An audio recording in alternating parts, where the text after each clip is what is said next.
Assalomu alaykum. Men oliy toifali nevrolog Turg'un va Muqayya Erkinalievna. Bugun sizlar bilan Parkinson kasalligi to'g'risida gaplashamiz. Parkinson kasalligi sekin rivojlanuvchi neyrodegenerativ nevrologik kasallik bo'lib, ekstrapiramid sistemada qora moddada neyrotransmitter dopamin ishlab chiqaradigan neyronlarning progressiv nobud bo'lishidan kelib chiqadi. Parkinson kasalligi Parkinsonizm sindromi holatlarining 70-80% ni tashkil qiladi. Odatda kasallik 55-60 yoshdan keyin boshlanadi, ba'zi hollarda 40 yoshdan ba'zi hollarda 20 yoshdan oldin ham boshlanishi mumkin.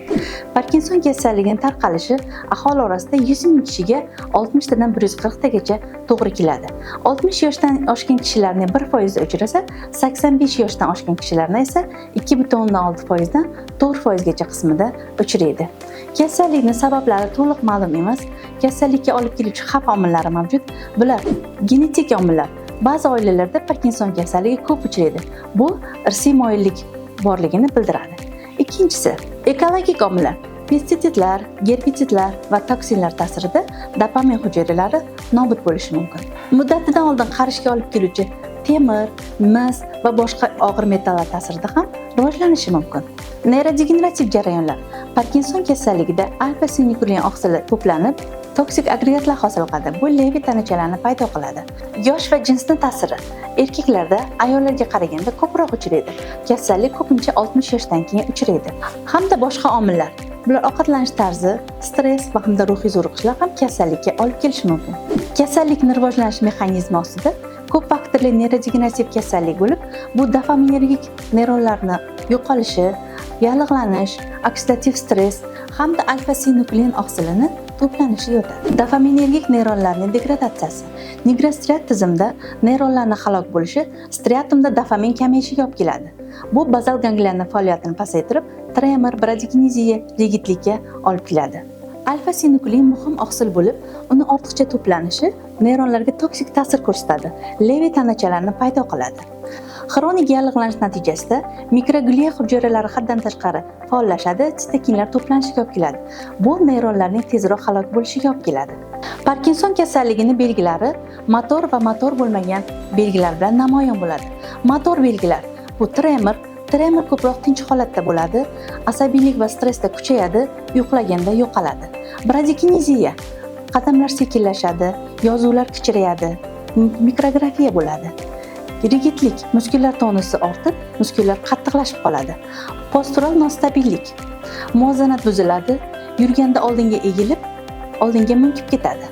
Yurish o'zgarishi, bemor qadamlari maydalashadi, oldinga egilib yuradi.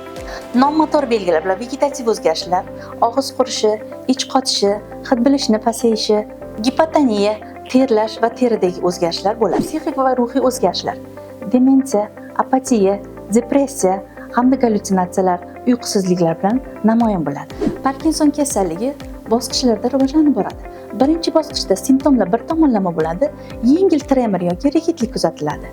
Ikkinchi bosqichda belgilar ikki tomonlama bo'ladi, lekin hali muvozanat yo'qolmagan bo'ladi. Uchinchi bosqichda motor belgilar bilan birgalikda yurish va muvozanat buziladi, lekin bemor o'ziga xizmat qila oladi. To'rtinchi bosqichda muvozanat buzilishi kuchayib ketadi, bemor o'ziga xizmat qila olmaydi. Beshinchi bosqichda bemor yotoq holatda bo'ladi, muvozanat keskin buzilgan, harakatlar chegaralangan bo'ladi. Diagnostikasida dopaminergik testlar o'tkaziladi. Dopaminga sezgir dorilar berib, ahvoli yaxshilanishi yoki yomonlashishi kuzatiladi. Magnit rezonans tomografiya, kompyuter tomografiya tekshiruvlari o'tkaziladi. Dopamin neyronlarini baholash uchun dopamin transporteri skaneri tekshiruvlari o'tkaziladi. Kasallikni davolashda levodopa preparatlari, Nakom, Madapar, Tedamet kabi preparatlar ishlatiladi. Dopamin agonistlari, pramipexol, rapinirol ular kasallikni boshlang'ich bosqichida yordam beradi. MAO ingibitorlari, siligilin, razagilin dopamin neyronlarini parchalanishini sekinlashtiradi. Antixolin erkaklar, trigixifenidil, bipiridin bular tremorni kamayishiga yordam beradi. Fizioterapiya va reabilitatsiya kasallik belgilarini yengillashtirishga yordam beradi. Bunda yoga, yugurish mashqlari, nafas mashqlari, antioksidantlarga boy ovqatlanish tavsiya qilinadi. Konservativ davolash foyda bermaganda, bemorga oxirgi bosqichda xirurgik davolanish tavsiya qilinadi. Xirurgik davolash bosh miyaga chuqur miya stimulyatsiyasi o'rnatish orqali kasallik belgilarini nazorat qilinadi. Kasallik vaqtida davolanmaganda asoratlanadi. Asoratlari harakat buzilishlari. Kasallik zo'raygan sari bemor kundalik yumushlarni bajara olmaydi, o'ziga xizmat qila olmaydi. Bundan tashqari ruhiy o'zgarishlar, bemorlarda demensiya, depressiya, apatiya rivojlanib boradi.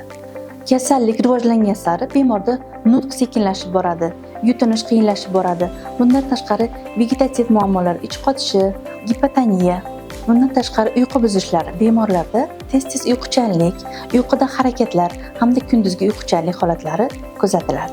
Kasallikni profilaktikasida bemorlarga faol turmush tarzi, miyani rag'batlantirish, doimiy tibbiy ko'rikdan o'tib turish, zararli odatlardan voz kechish, atrof muhit faktorlaridan himoyalanish, stressni kamaytirish tavsiya qilinadi. Kasal bo'lmang, sog' bo'ling.